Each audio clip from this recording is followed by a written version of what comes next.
Hi there, I'm Aaron from Mariner Insurance.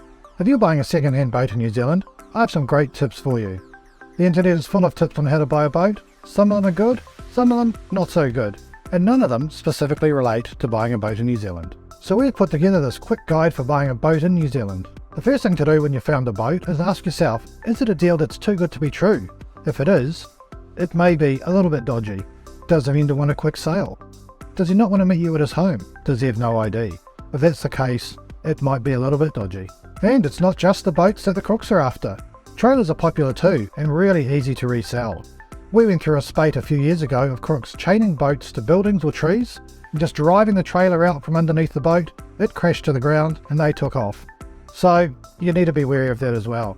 A good way to check if a boat trailer may be stolen is to check CarJab or MotorWeb online. And another good idea is just to Google New Zealand Police stolen boats.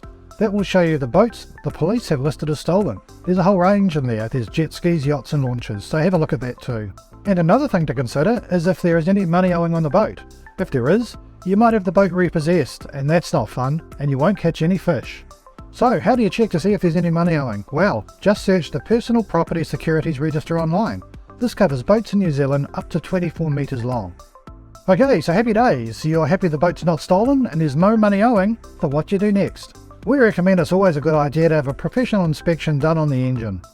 Well-maintained modern engines are very reliable, but if they are not well maintained and there's a lot of deferred work, you're not just buying a boat, but you're buying a maintenance contract as well. Again, no fish. Also ask the seller for the service records and have a chat with the servicer if you can. It's also a great idea to ask the vendor what he or she would change about the boat if they were keeping it. Sea trials are really important too. Take a friend if you like, or even better, take your engineer. It's worth paying for their time if, like me, you're no mechanical expert. They may be able to pick up things that you can't. Also remember, no reasonable vendor would generally object to a sea trial. The other thing you can do of course these days is network online. Talk to other owners of the same boat as you're looking at. No boat's perfect, but it's great to find out the pros and cons from people who actually own those boats. And if you're buying privately, it's a great idea to have a sale and purchase agreement. A few years ago I bought a boat and the vendor stuck one of those under my nose. I hadn't had one before. Previously it was a handshake and cross your fingers. But it was really good to have a formal agreement, setting out what both parties wanted and were to do, and the deal was easy to get done that way, so we really recommend that. Because we think sale and purchase agreements are so important, we've actually set up a draft or a sample agreement that we have freely available on our website for anyone to use. You can use it as is or as a basis for your own agreement.